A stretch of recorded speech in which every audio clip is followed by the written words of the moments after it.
Onza, Tigre y León, versión narrativa por Henry Adolfo Morales Cedeño. En un paraje lejano y solitario, un hombre viudo, que vivía con sus dos hijos pequeños, Amaro y Perla. El padre, dolido por la ausencia de su esposa, se esforzaba por ser tanto madre como padre, colmando de amor a sus niños. Con el tiempo, sin embargo, una mujer se cruzó en su camino. Al principio se presentó amable y dulce, pero pronto fue tomando el control del hogar y del corazón del padre. Lo envolvió con su presencia hasta que éste comenzó a relegar a sus hijos, obedeciendo poco a poco a los caprichos de su nueva esposa. Tienes que deshacerte de esos huérfanos, le susurraba la mujer con voz de hiel. Y aunque el corazón del padre se estremecía, su voluntad se doblegó. Un día, con la mirada cargada de sombras, llevó a Amaro y a Perla a lo profundo del monte. Pero los niños, astutos y prevenidos, llevaron consigo un puñado de ceniza que esparcieron por el camino. Cuando el padre los dejó con la promesa de volver una promesa vacía, ellos siguieron el rastro de ceniza y regresaron a casa.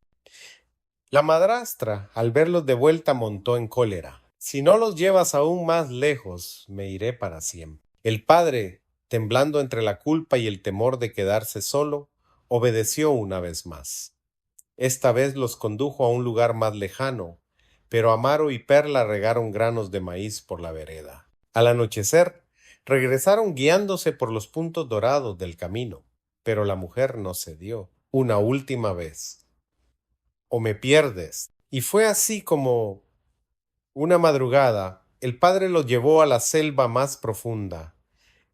Los niños, fieles a su ingenio, repitieron el método del maíz. Sin embargo, las aves del campo, madrugadoras, se comieron los granos antes de que pudieran servir de guía. Perdidos en la espesura, los hermanos vagaron entre raíces y sombras, alimentándose de frutas silvestres y bebiendo de los arroyos. Dormían en los árboles para evitar las fieras. Los días se sucedieron como un sueño largo y confuso. Un día, Amaro trepó hasta la copa de un árbol gigantesco y, desde allí, divisó en la lejanía una columna de humo blanco que se alzaba como una promesa. Bajó emocionado. Allá hay una casa. Juntos, guiados por la esperanza, caminaron varios días hasta llegar a un claro escondido donde una pequeña cabaña se alzaba, envejecida por el tiempo. Una anciana de cabellos blancos y mirada extraña los recibió con dulzura fingida. Pobrecitos, entren, coman, descansen. La anciana era en realidad una poderosa bruja que escondía intenciones oscuras. Les dio comida, refugio, pero al poco tiempo los encerró en una jaula bajo el pretexto de engordarlos. Su objetivo era siniestro: realizar un antiguo ritual y devorarlos cuando estuvieran en su punto exacto.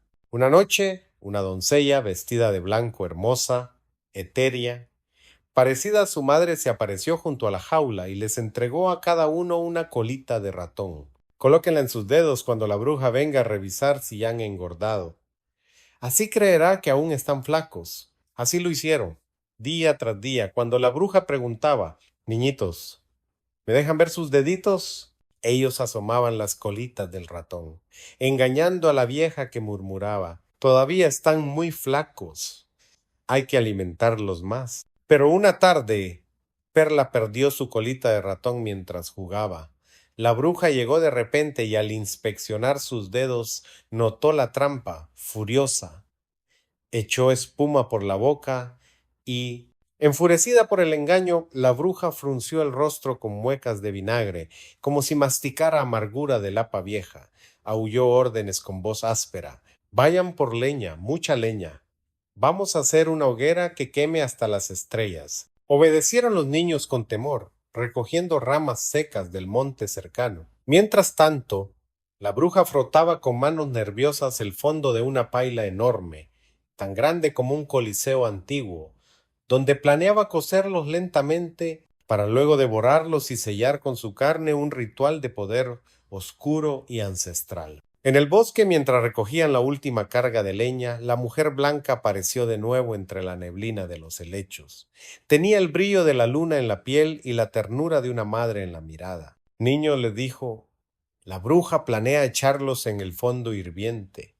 Cuando el agua esté burbujeando, les pedirá que suban por la escalera al zarzo para bajar un saco de maíz.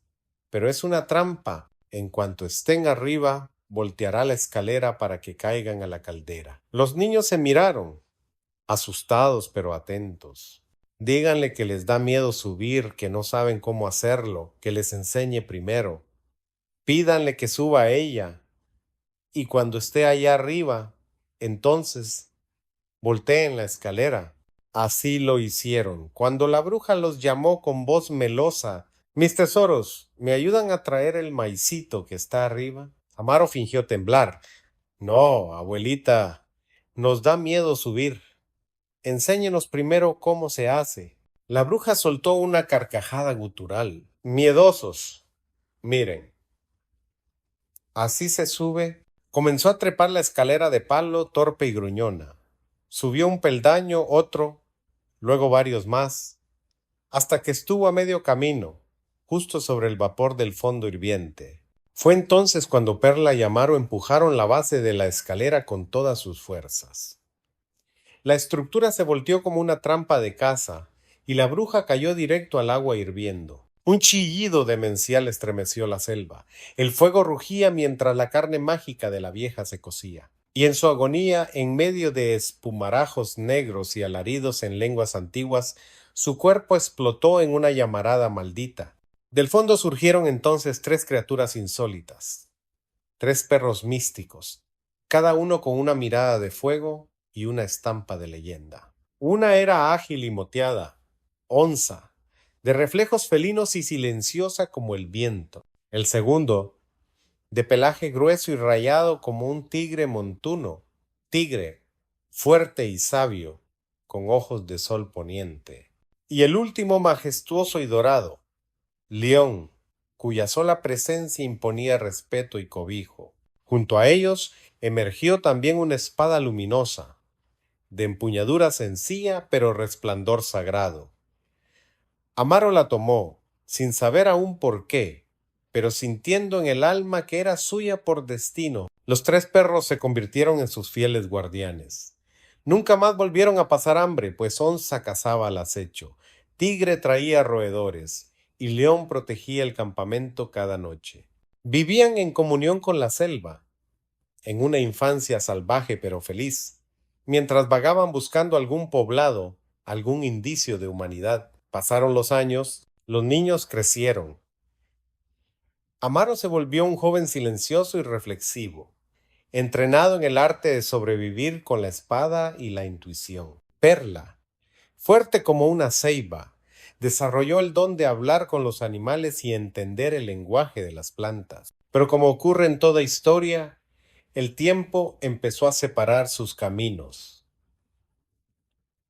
Sin darse cuenta, los hermanos que antes eran una sola alma empezaron a distanciarse. El bosque, que los había criado, también empezaba a hablarles distinto, y el destino, que hasta entonces los había protegido juntos, tenía ahora otras pruebas reservadas. Pero como todo en esta vida fluye como fluye el río, como rueda el viento entre los guayabales, las cosas cambian. Las personas cambian y hasta los hermanos que fueron pupilas del mismo ojo pueden comenzar a alejarse. Amaro y Perla, unidos por la sangre y el destino, comenzaron a distanciarse sin razón aparente.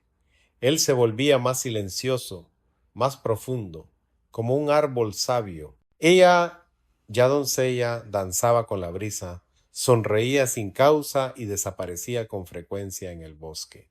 Una tarde no volvió. Amaro la buscó desde el alba hasta que el cielo se volvió violeta. Ya entrada la noche, Perla apareció alegre, con una luz extraña en la mirada y mariposas revoloteando en la voz. Cantaba, danzaba, parecía poseída por la primavera misma. Amaro sospechó, pero calló. La hermana ya no era la niña que cuidaba entre los brazos. Lo que no sabía era que Perla había conocido en la espesura a un hombre extraño, un negro moro, un forastero misterioso mayor que ella, de mirada imán y verbo de miel oscura. Él había seducido con promesas de libertad, de amor sin cadenas, de un mundo sin pasado. Pronto el deseo se convirtió en obsesión y la obsesión en locura. Si quieres vivir conmigo sin cadenas, le susurró él, debes borrar lo que te ata a tu hermano. Y Perla, ciega de pasión, aceptó. Preparó un brebaje con hojas de hierba brava, que adormecen hasta el jaguar. Se lo ofreció a Amaro una noche, entre risas y caricias. Él bebió confiado, como se bebe el agua del río sin pensar en las pirañas, y durmió profundo, como mueren los sueños. Entonces Perla tomó un cuchillo, con el mango tallado en asta de venado blanco, y su hoja, forjada con metal recogido del fondo de un río encantado, nunca había perdido el filo. Lo acercó a su pecho, tembló, dudó, pero el eco del negro moro le empujó la mano.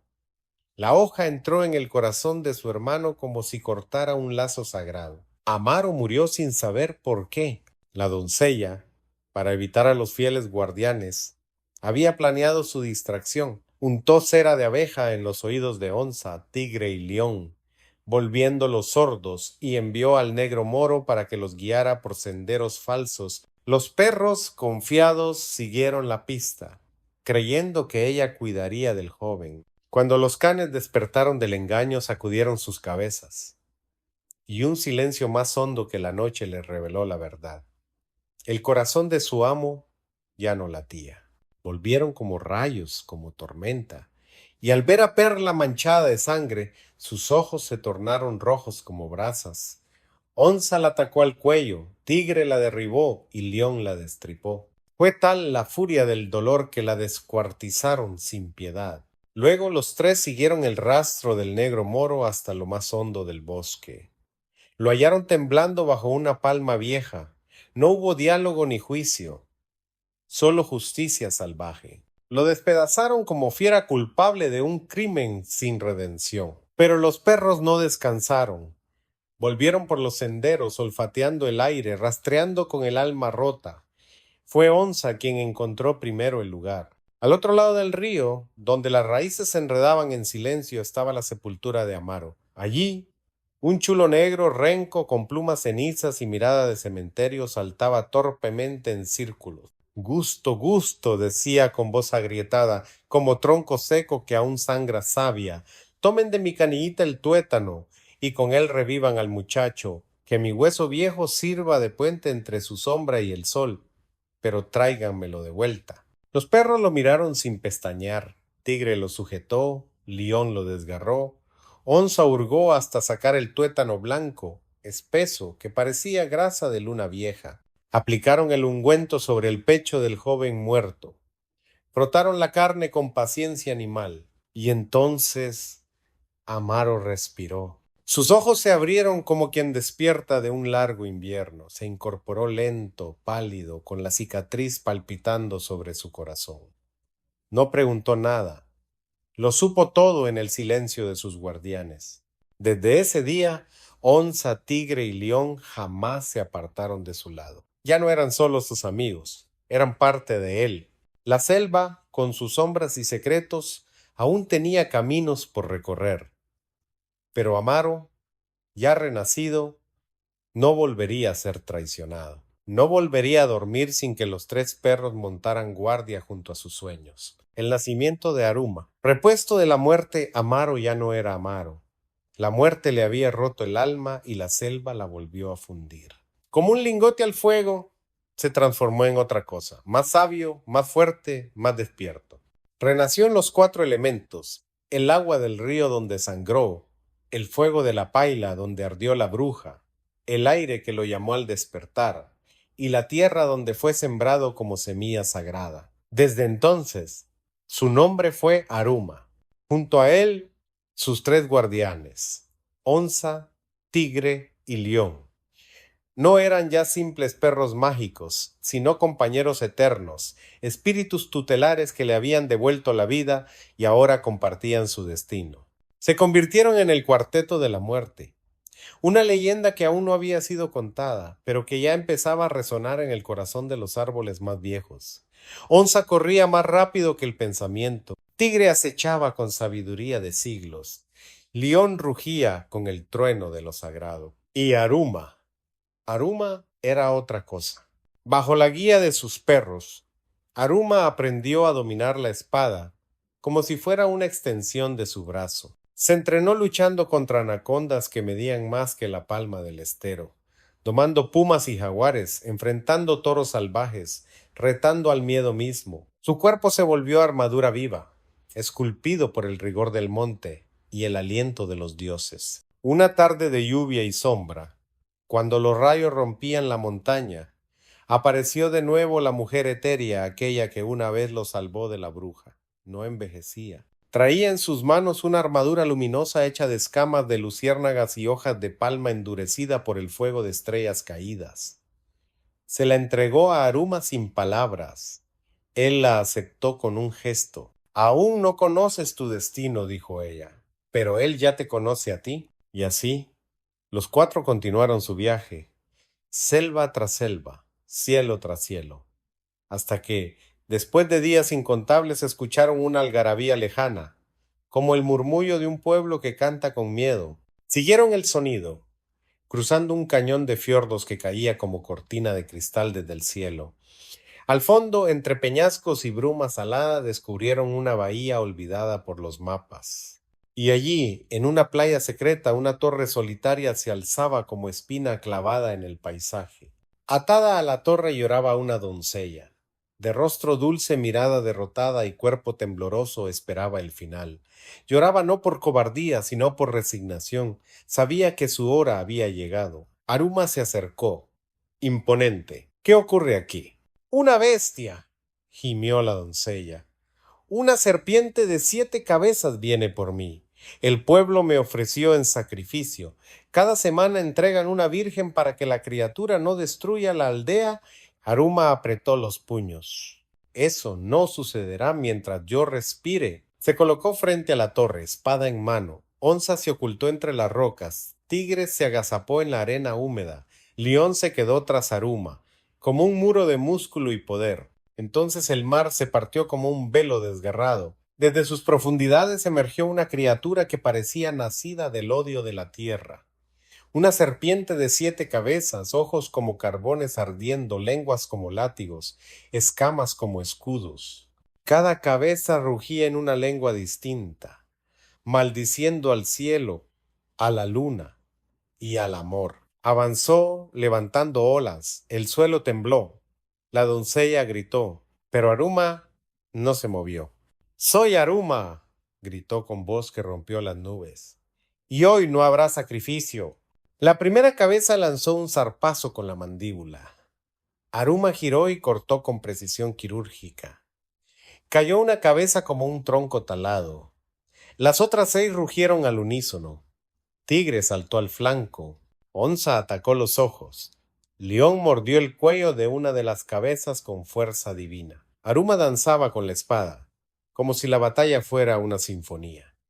Cada tajo era una estrofa, cada esquiva un verso.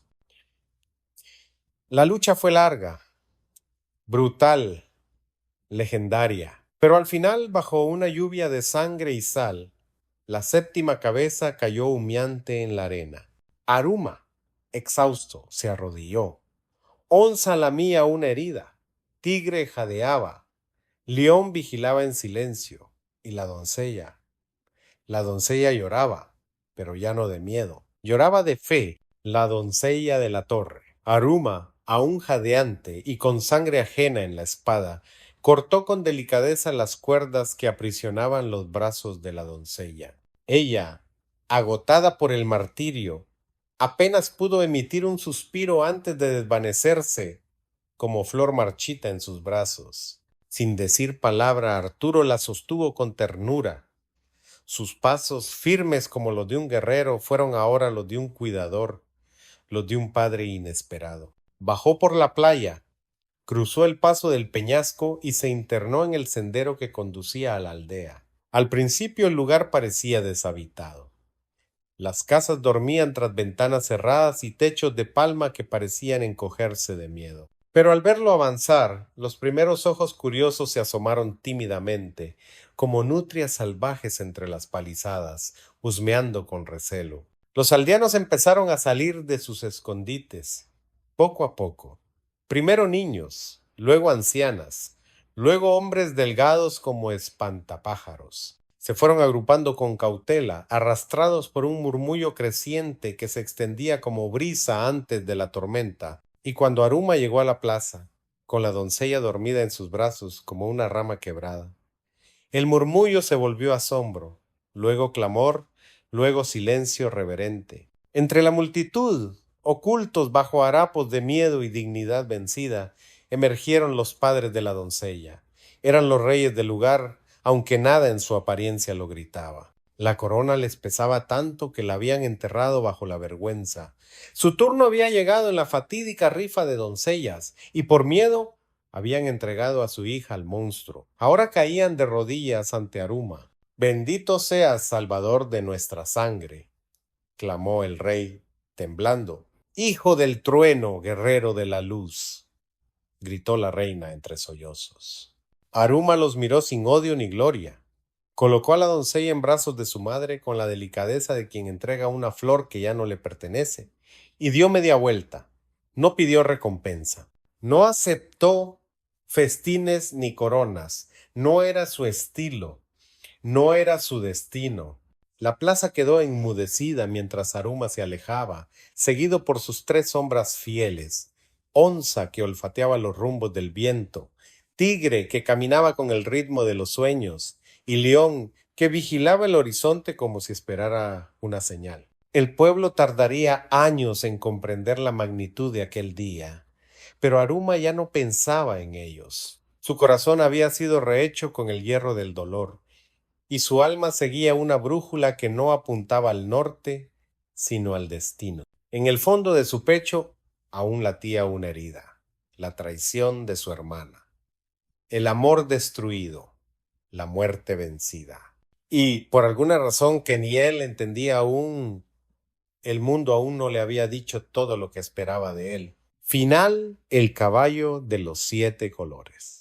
Aruma cruzó el umbral del reino oculto como quien regresa al lugar donde nunca ha estado, pero que el alma reconoce. Las montañas del humo verde se abrieron a su paso, y los árboles antiguos inclinaron sus copas en señal de respeto. En lo alto del risco, el anciano de ojos lunares lo aguardaba como si lo hubiera estado soñando durante siglos. Aruma dijo con voz que parecía nacer del viento mismo: «El tiempo ha llegado». Le habló entonces de una misión sagrada, una hazaña que solo él, renacido de la muerte y forjado por el dolor, podía cumplir. «Debes capturar al caballo de los 7 colores, el que galopa entre los arcoíris invisibles, con crin de plata y cascos de oro. Solo tú podrás domarlo, solo tú podrás montar su lomo luminoso. Con él formarás el dúo perfecto para enfrentar al mayor enemigo que este reino ha conocido». Ese enemigo era el gran hechicero de la montaña, señor del frío eterno y del embrujo absoluto. Era invencible ante los humanos, y su guarida se hallaba más allá del mundo conocido, en los crepúsculos de nieve eterna, entre témpanos flotantes y glaciares que cantaban. Allí hasta el tiempo dormía, allí lo esperaba el destino final. Aruma no dudó. Acompañado por Onza, Tigre y León, se internó en las tierras blancas, donde el cielo parecía una lámpara apagada y los ríos eran espadas congeladas. En lo más profundo de aquella región de hielo y silencio sucedió lo insólito. Sus 3 fieles perros cambiaron de forma. Sus cuerpos se fundieron en un remolino de luz y nieve, y de ellos emergieron 3 palomitas blancas, puras como la fe, ligeras como la esperanza. Solo así dijeron al unísono: podemos romper el hechizo. Las palomas volaron hacia la cima del castillo de hielo del gran hechicero, y cantaron con voces que no eran humanas ni animales, sino eternas. Con su canto disolvieron el hechizo que protegía al malvado, y la magia que lo hacía invulnerable se quebró como cristal. Entonces Aruma, montado en el caballo de los 7 colores, surcó el cielo como un relámpago nacido del alma del mundo. Su armadura brillaba como una estrella caída, y la espada en su mano ya no era acero, era justicia pura. Frente al trono de escarcha, el gran hechicero, cubierto con túnicas de sombras y barba de tormentas, se alzó con gritos de furia. Pero ya era tarde. De un tajo limpio y ardiente, Aruma decapitó al hechicero, rompiendo el ciclo de oscuridad. La doncella, prisionera entre cristales, despertó. Su rostro era la primavera que nace después del invierno. Arturo la tomó de la mano y la llevó de vuelta al reino. Los jardines del reino estallaron en flores. Las torres sonaron con campanas de oro, y en la plaza mayor, bajo guirnaldas de luz y brisa, Aruma coronó a la doncella como su reina y esposa. Juntos gobernaron el reino de los jardines colgantes, tierra de riquezas ocultas, de libros antiguos, de árboles que hablaban y ríos que cantaban. Y aunque muchos siglos han pasado, aún se dice que cuando el viento sopla entre montañas lejanas, tres palomitas blancas vuelan juntas, vigilando el mundo desde lo alto, porque onza, tigre y león jamás dejaron de cuidar a Aruma. Y porque toda leyenda verdadera no termina, solo se convierte en canción.